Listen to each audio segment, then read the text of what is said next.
Guys, we are talking all things U17s. We have the women's FIFA Under 17s quarterfinal happened this weekend. We'll talk about the matchups that happened there as well. The first day of men's U17s FIFA World Cup, and this is a bit of a interesting run. We're gonna try to do a recap every evening, every afternoon, depending on when you watch this.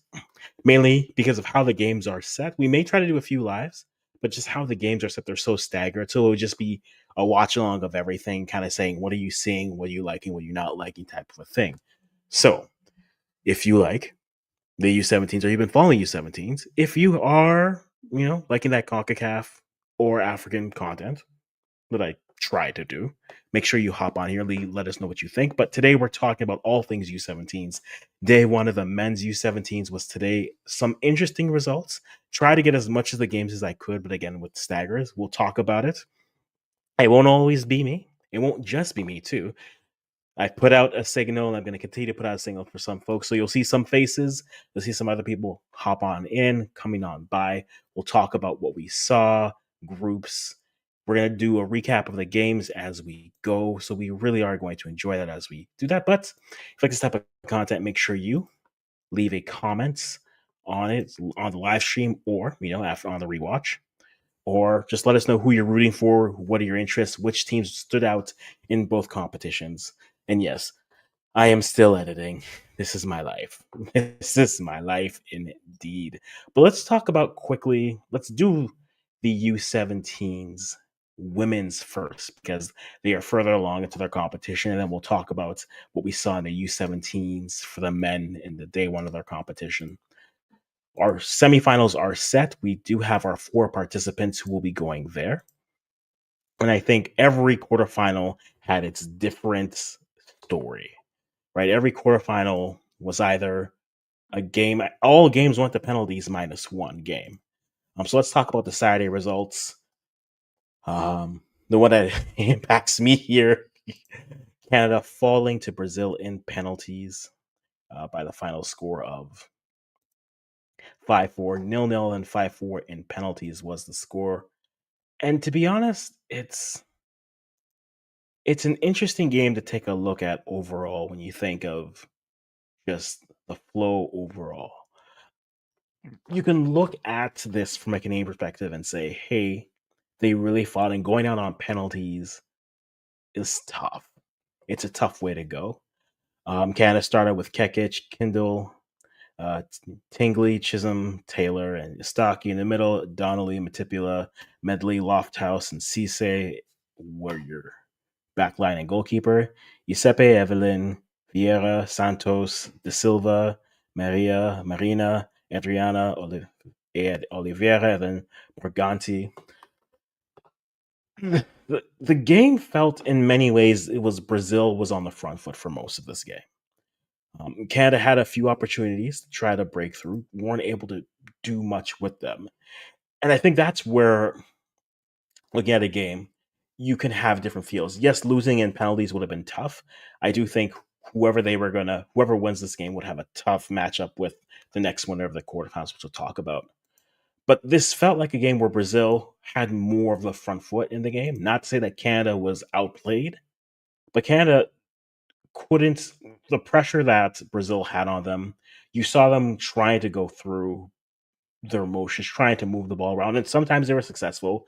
But the pressure Brazil was putting on was definitely high. Canada certainly did their best to create opportunities. Unfortunately, they just simply could not find enough of a breakthrough to get a goal.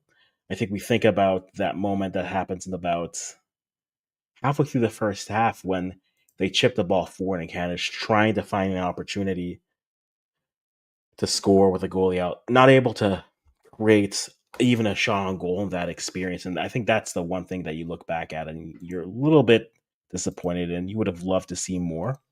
I also would have loved to see more in terms of more players. This was a game where only three substitutions for Canada came in, two for Brazil. Molly Hale, Daniel Ferreira Estrada, and then Melina Alexis comes on. And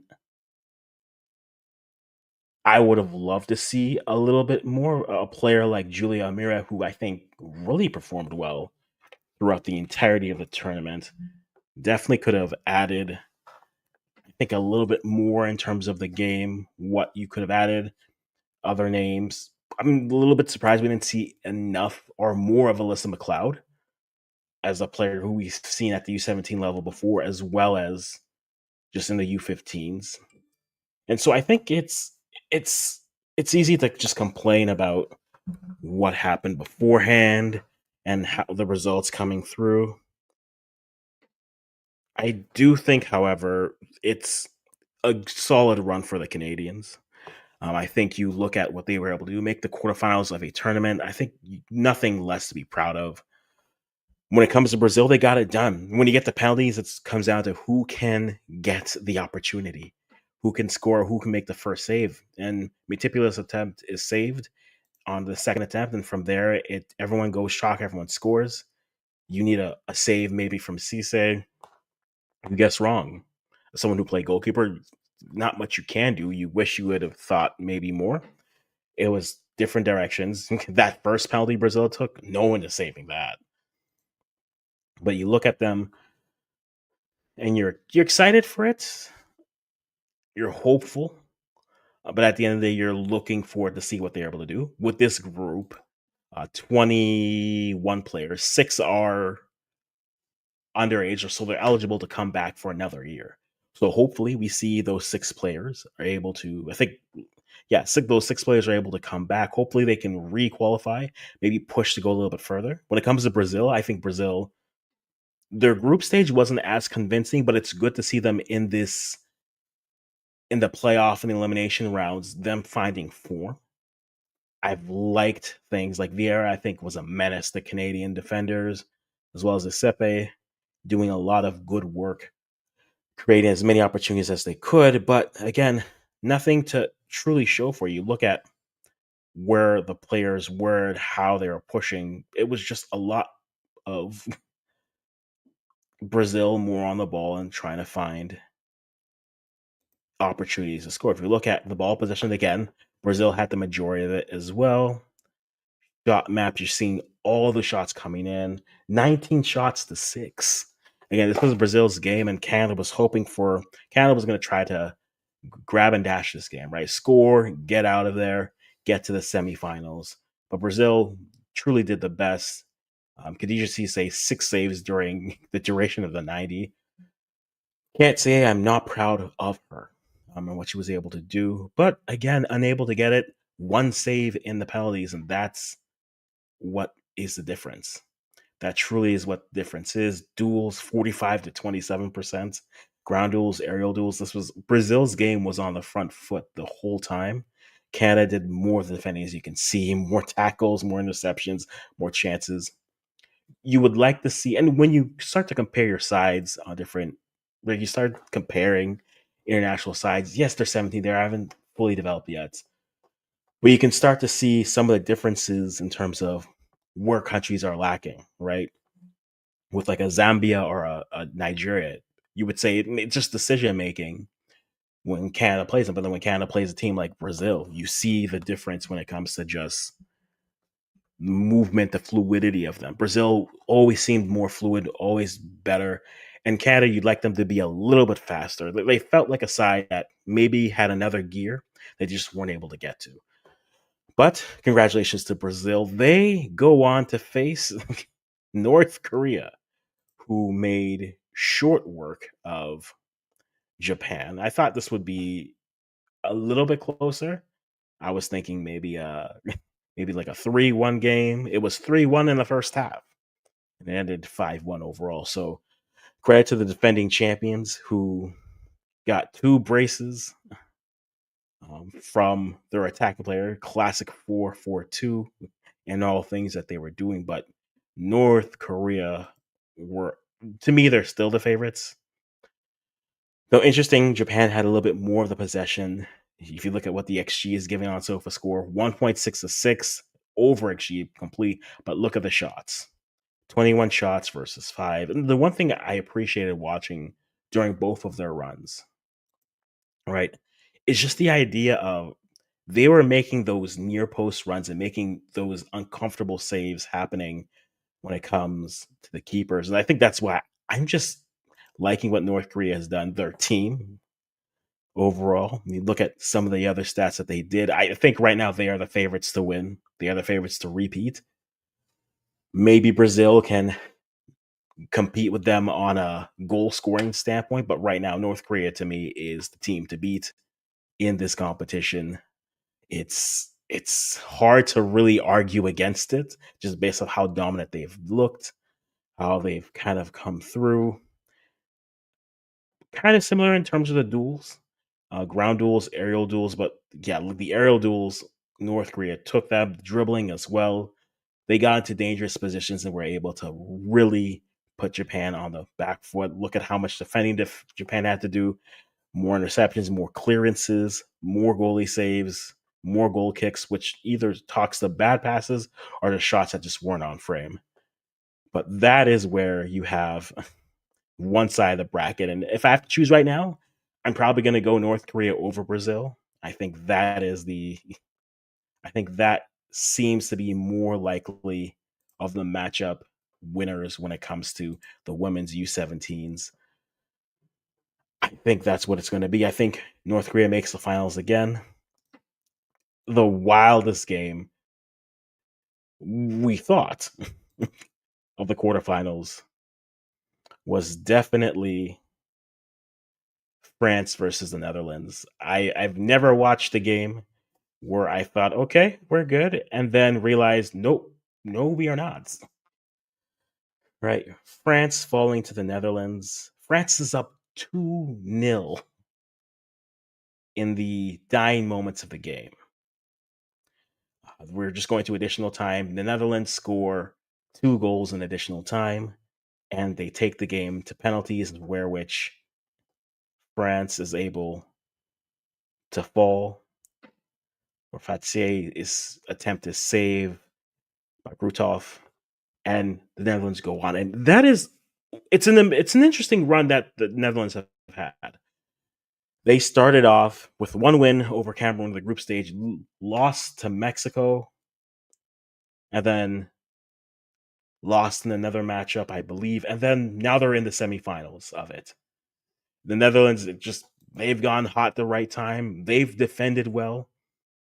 Can't really avoid that aspect of it. But like, Dap and Dirks in the 98 plus minute goals shows everything you need to know. And truthfully, this game was interesting in the sense that, I mean, you're looking at the possession numbers here, right? 59 to 41. France were weren't second on ball. Well, France were more on the counter and they created their opportunities. But the Netherlands just, yeah, you can never count a team out, and a team that's had to fight. I mean, you look back to the first game against Cameroon, I think you take something from that when it comes to the ability to just have that resiliency. I think that goes and that shows well. And then ultimately they're able to come through with the win. Penalties again. The Netherlands, I don't think I had them coming out in this knockout stage. I figured they would have lost. I thought France was the better of the two sides, but in this competition, it's just 90 then getting to penalties. And some of these teams are doing a very good job of getting to penalties and then taking their chances and trying their luck there. France had the luck when they switched their goalkeepers against Spain, but in this round, no luck. Saves were made, and the Netherlands make it through. So that is the second wildest game. Sunday had wild games. Mexico versus Italy. I thought Italy was going to get past Mexico here. But then again, stylistically, and sometimes if your best player is your keeper, you have a shot to win. And I think Mexico's keeper, you you cannot you cannot overstate two penalty saves in the 90 and then a penalty save during the PKs helps to get. And that sequence was wild. There is a foul that Italy scores. I'm sorry, a foul that Italy's coming through. Mexico turns the flow on the counter. They score, goes to VAR, or video assistant. I forget what it's called. I'm going to call it VAR. They get that. Mexico makes the save on the penalty. Gali gets another opportunity. She's fouled. He goes in for it. She's unable to show for, and Mexico takes the penalties. I mean, player of the match, there's no doubt about it. It is Murrieta. Valentina Murrieta. Sorry about that. I don't know why I call you Valencia. But I mean, that performance vaults her as one of the best goalkeepers in this competition. And this Mexico's high, it would not surprise me. Mexico plays Netherlands, a team that they did beat. 86-minute Reyes with a wonderful screamer of a shot. Mexico, I think, are going to frustrate you defensively and get to the finals. The problem with whoever makes out of this side, whether it's the Dutch, the Netherlands, or whether it's the Mexicans, it's North Korea is a wagon right now. And so I think they have a chance to push through, no doubt. But right now, I'm if I have to make a pick between Mexico and then the Netherlands, my choice is Mexico is going. So their final, I think, is going to be Mexico versus North Korea. And I think North Korea is just a different animal. They're at a different stage. I think them and Spain were performing well. Spain couldn't get past 90, but you can't underestimate what a solid defensive team can do. And that's what Mexico has been. They've been solid defensively, they've been stifling, they've been stingy, and they've gotten the goals that they've needed. And if you have Murrieta, who's going to be your best player, be careful. I think Mexico could win this tournament overall, but North Korea are an animal. So if we get that matchup in the finals, I am very much curious to see what it looks like. Again, for those of you who need to know, the U17 semifinals take place. Let me just get that for you here. They take place Wednesday. Yes, Wednesday. They have Brazil, North Korea first, and then Netherlands and Mexico afterwards. So Wednesday, you have the semis for the FIFA Women's U17s. And while that's happening, like we said in the title, it's a day one recap for the men's U17s. And quite frankly, a lot of games. Now, the way that they have structured this, it's staggered starts. This feels very much like a U15 CONCACAF competition where you have staggered starts coming all over the place. And so you have all the groups, not all the groups playing, but you had Group A play today, Group B played as well, Group C and Group D were your four group players that played. So 8 games basically, all about 30 minutes after each other starting. And so what we're going to try to do is we're going to go through some of the results that we've seen through. We're going to try to do this every day, kind of run through the results, talk about what we've liked, what we didn't like, and go from there. So let's start with South Africa versus Bolivia. Solid performance by South Africa. I think when you look at what they were able to do, especially after losing your right back early on in the game, 36th minute, they lose him. but then they're able to withstand that, go up 2 goals from Els, and then Boloko Boloko goes in the 50th minute. Jesus Marad scores in the 72nd, but then Elbs scores in the 90th plus 5. They get the goal. If you look at the game as itself, it changes when you have a yellow or a red card for your defense. You have to kind of change how to defend. In Bolivia, a little bit more, but I think that South Africa, to me, watching them, even when you watch South Africa in the CAF qualifiers, they are a solid team with possession, but when they play in transition, I think that lets them really loose. That allows them to really play and be very dynamic. And I think because that, not to say that that's what they wanted, but having to play defend and then transition, I think really suits them well in this competition, and that's what they were able to do. So ultimately, you have 4 big chances for South Africa versus 2. Talking to a solid defensive side. 7 saves to 6 for South Africa versus Bolivia. And 5 corners to 1 speaks to how they were able to be more dangerous. You see the passes, all those things. Attack map for South Africa was very much there, whereas Bolivia were able to get to the middle third, but not progress too dangerously more.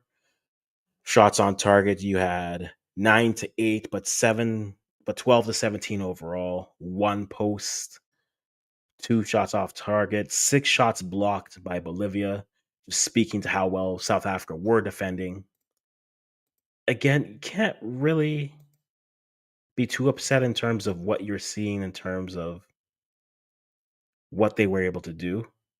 And so I liked South Africa's performance overall, and they got the coveted 3 points because of how this competition is. Again, you're going to get third place spots, second place, top 2 are guaranteed, and then 8 of the 12 best third place slots. Getting yourself a win right off the bat does give you a little bit of breathing room, a little bit of wiggle room when it comes to that. You're looking at some of the stats. Again, we're doing all this on SofaScore, so keep an eye on that. That's where we're going for our stats with everything later on in the day. Actually, yeah, we'll finish the groups so that it makes a little bit more sense that way. And then in Group A, you had Qatar, the host, falling to Italy. 19th minute goal from Samuel Inyasho. And that's where it is. Qatar were basically on the had a few counter opportunities, but it was effectively Italy controlling mostly everything in terms of possession and how they go. And again, it's the first game in a competition. Goal, you are going to be ranked, especially third ranked. So losing a game by high numbers is something that teams are going to try to avoid. So I think you're going to see a lot of draws, keeping the scores down. If you get a goal, grab and dash type of games. Horacio is the man of the match here for Italy. Not well, but look at this possession: 74 versus 26 for Italy. 2 big chances, 17 shots. Italy has to work a little bit on getting more on target. Set pieces, off corner, 7 to 3. You have 11 fouls to 14, 477 passes to 160. Again, this was Italy's game. Qatar was trying to just find a goal on the counter to either draw or maybe steal the game. Weren't able to do so. And this is kind of where we let off here. So Group A, currently you have Italy and South Africa. South Africa is at the top of Group A because they have the goal difference. So that's Group A. And then that's where you're going for that. Group B, which was Group B was Portugal, Japan, Morocco, and New Caledonia. New Caledonia versus Portugal. I thought, we were getting our first upset of the day. New Caledonia gets a penalty off of video assistant review. And at that moment, I'm thinking, are they going to do the thing? Are they? And then Portugal decided to happen. New Caledonia had the lead for what felt like 30 minutes, scoring the 11th. And then it was just nothing but Portugal. They tied it up in the first, and then in the second half, the barrage, goal after goal, 5 goals in the second half. Looking at this, Cabral, has 2 goals in this game, solid player. Emmanuel with a goal. You had Furtado with a goal as well. I mean, what else can you say about this game? It was very much clinical, and you're going to have this with a lot of debuting sides. Players, right? Look at this possession again, 82-18, big chances, 49 shots, um, 18 corner kicks. This is where I get really nitpicky with some sides. If you're going to have that many opportunities, you would like them to be a little bit more clinical. You have that many set piece opportunities. You would like them to, you know, have a few more shots on frame.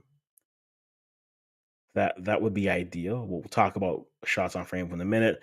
19-5 free kicks, 15 shots on target versus 49. Less than a third of your shots were on target with that much dominance. Yeah, that's not bad.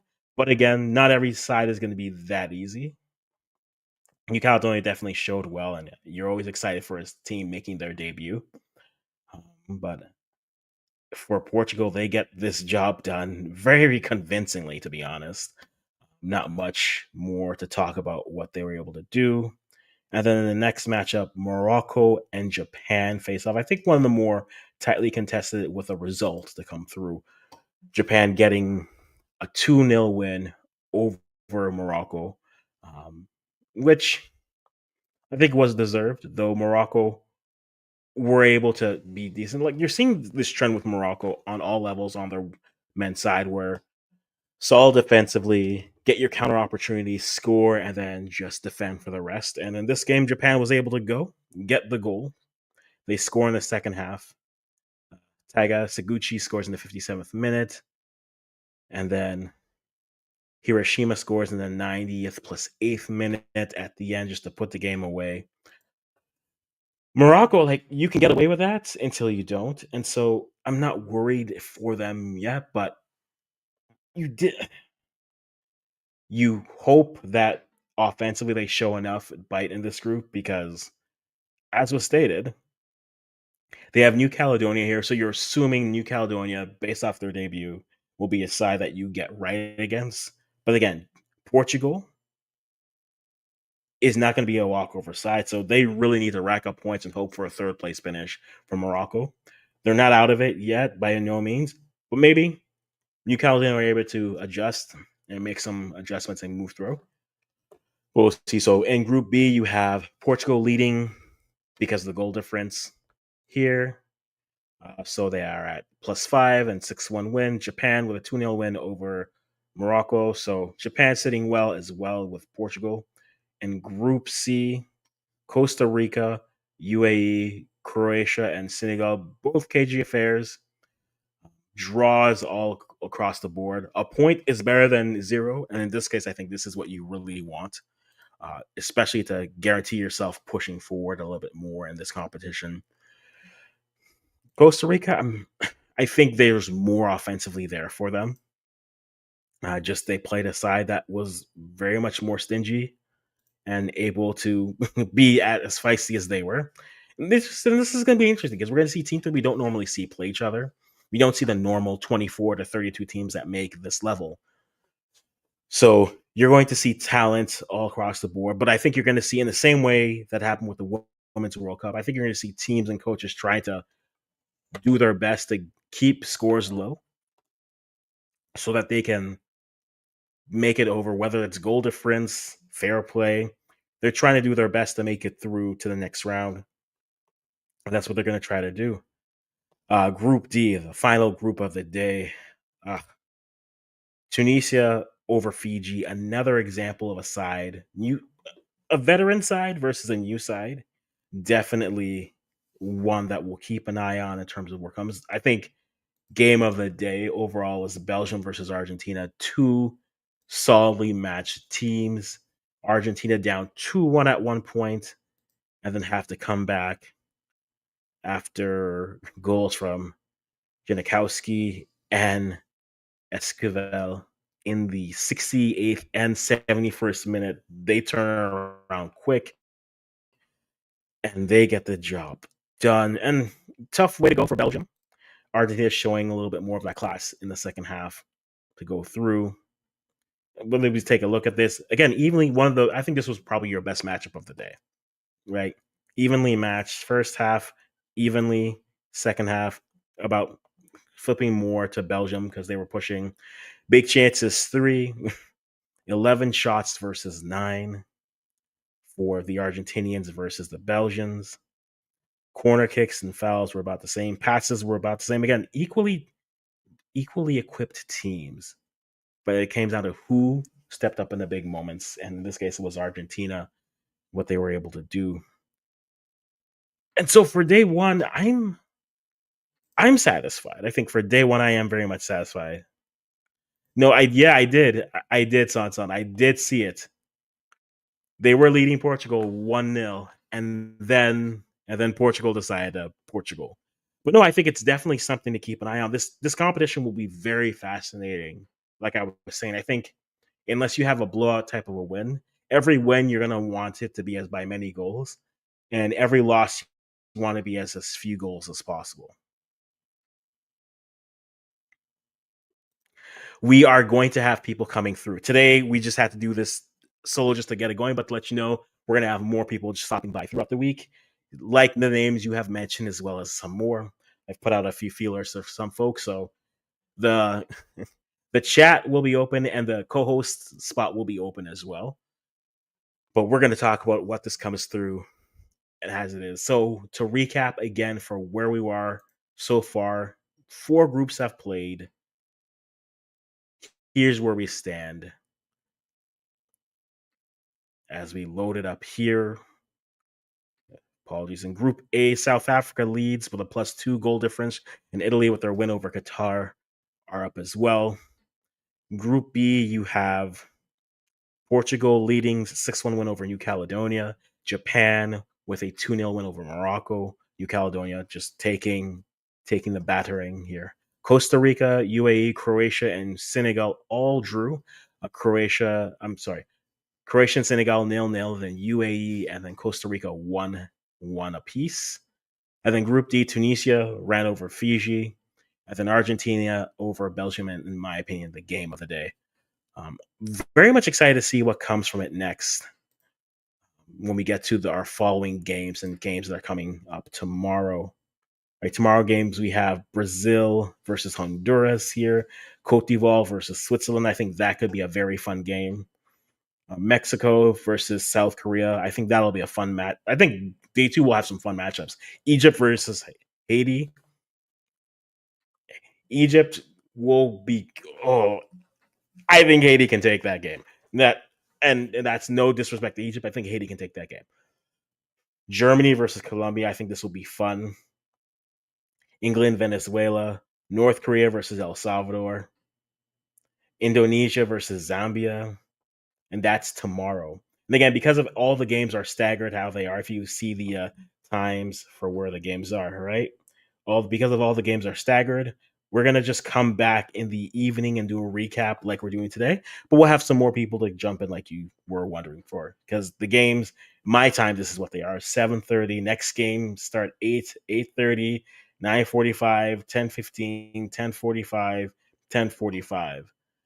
So give or take that plus a few hours. This is Eastern Standard Time. So because of how it sets up, it will go from there. Costa Rica robbed. I watched that. I think on the VAR, when you look at it, I think that is I think it's the right call. Right? It's tough. And the call we're talking about is the red card Costa Rica takes in their matchup. I think it is the right call overall. We back in Haiti. I see you, Prince Hood. I see you. But yeah, I do think that it was the right call because he got the ball in the follow through. It was like 90% shin, 10% ball. I think you have to call that. It went to review, and I think that was a call where it was Haiti versus Egypt. Like I said, I think Haiti can take that, but I hope they don't suffer from that game is 8:30. Maybe IMAX is doing that game tomorrow. I don't know. We'll see. But Haiti versus Egypt, I think that could be a game where it could be just a. I think Haiti takes it. I just based off what I saw, both sides, because I kind of watched both sides during their qualification. But we'll see what they look like. This is a new competition, and again, you just got to make it to the last 32, and then from there, survive and advance. The games are early. The games are in Eastern time, right? They're Eastern Standard Time. And so for Qatar, the time difference is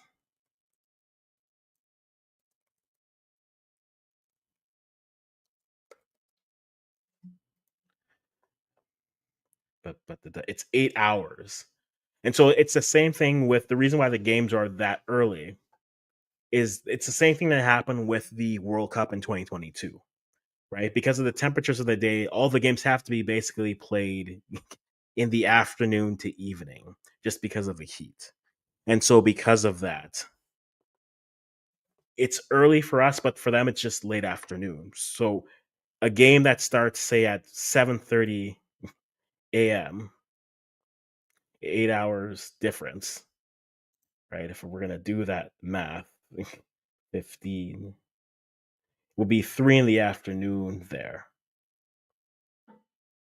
Yes.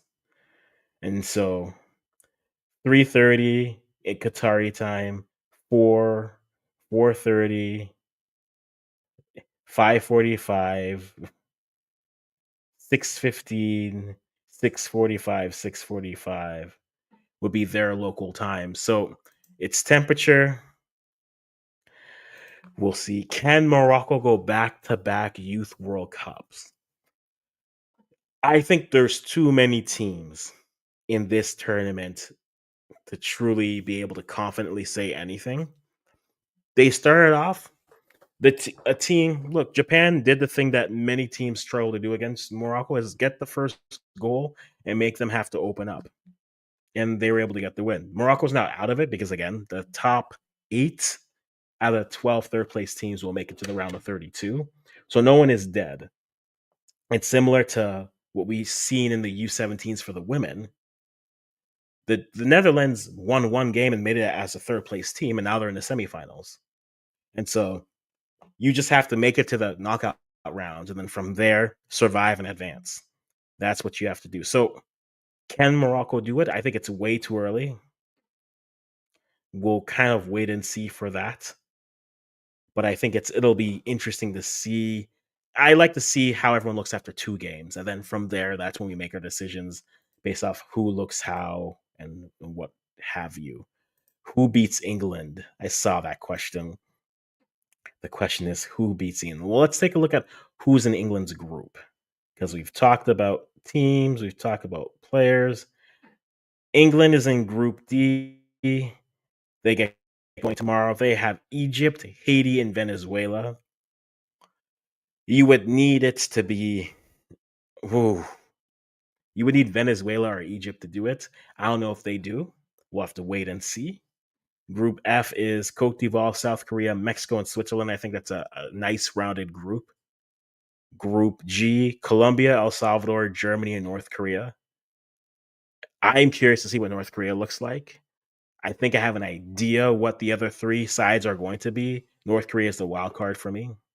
Group H, what Brazil? Brazil will always have the aura of the flag with them, but at the end of the day, when you get onto the pitch, the ball, everybody plays, and not every team you're playing is going to be basically every row, right? It's not going to be Ronaldo, Romario, Robinho, Ronaldinho. Not every team is going to be that. So Brazil will wait and see. Yes, we did. We talked about it. We talked about it at the top of the show. The Mexican girls making it to the semifinals. They've been stingy, and Marietta is the goalkeeper. 2 big PK saves in her matchup. I think they make the. I think they can make the finals. I think they will make the finals, and then I think North Korea happens to them. But that is something we'll take a look at. Group H is there. Group I: Burkina Faso, Czechia, Tajikistan, and the United States.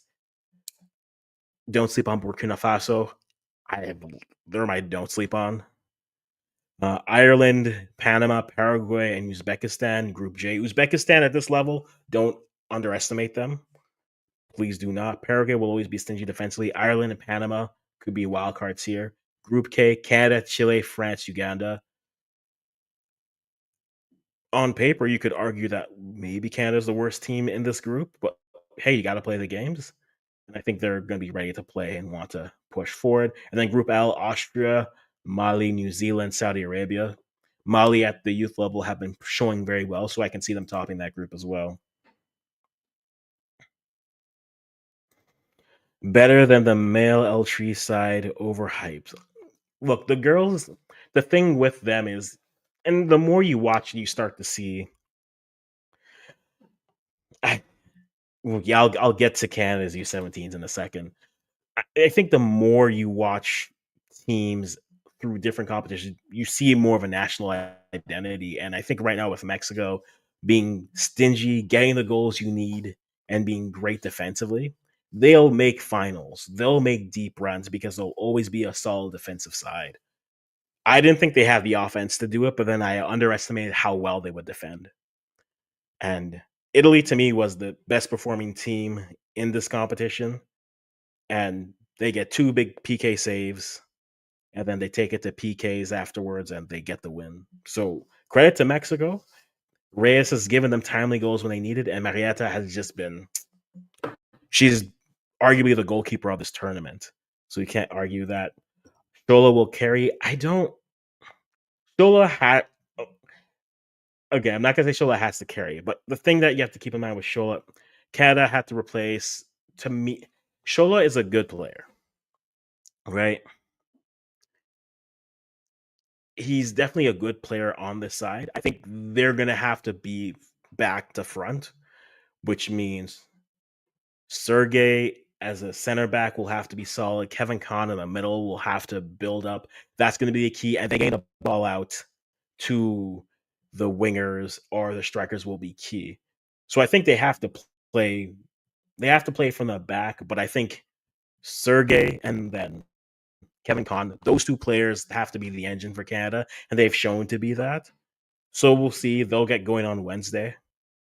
They get Uganda, and Uganda's not going to be an easy out just because you don't belong in the top 10 of known African countries for football.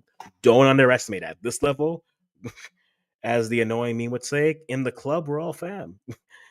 In this level, the levels are a lot closer than you realize, minus the outliers. And we haven't seen an outlier yet, but we'll keep an eye on that to see where we go. I like the U17s. Bless up to yourself, Chris Smith. I hope you're doing well. Shola is not match fit, but he could impress. True. It's there's another conversation when it comes to like young players who peak at the in the Canadian Premier League. Only few have stayed consistent with minutes. Young play, and when I say young players, I mean like U17, 17, 18, 19 year olds. Kwesi Poku was older than that. It was able to get through, but right, TJ Tahid peaks with minutes, and then afterwards they don't give him. He whether he doesn't earn them or he doesn't get them. Shola peaked with minutes as well, saving things. Taverniers, another version of that. I think it's something to watch with that league, but we'll definitely keep an eye on that. And I just lost my thought because ADHD is real. But no, I'm very much curious to see what they can do. When it comes to Canada, I think Sergei Kozlowski and then through to Kevin Kahn. Yeah, he could. I still think he could do. I think he'll do good as well. I think it helps that he's playing in a league where he's playing against men. But there's how do they want to operate is always going to be curious to me. Do they try to play a system or do they try to say we're going to try to get the ball? If you look at Canada during the qualifiers, it was very much get the ball out wide and let Andre Gaspersad work or Shola work and then get the ball up top to see for goal scoring. I think in this case, you're going to need Sergey to distribute. You're going to need Sergey Kozlowski to Kevin Kahn. I think if those two ball out, it makes everyone else's job easier. And so for Canada, that's who I'm watching, and very much so. But we're gonna this is gonna be like an hour every time, every evening. We'll do this. So keep your watches clicked. I am on I'm realizing because we just had daylight savings here where I'm at in Canada. So w- while depending on where you are, it is 6:22 or 6:52 some places. It's actually 5:52 here. So I told some people to be on for a time, and I realized it's actually earlier for me or later for me. But we're going to try to have something here at- right at the end of the workday, recapping the U17s every day as we go through. We'll keep an eye on it. Players that stood out to us, we'll do that. And because of how the games are staggered, it'll give us a little bit more time to get a little bit more coverage and more notes and analysis on the games. But for that being said, we're going to wrap it up here, guys. We do appreciate everyone who did stop by, rewatch this on the comeback. We'll see you tomorrow. We're going to talk about day 2 of the men's under 17s World Cup. Go from there. And as always, we'll stop talking right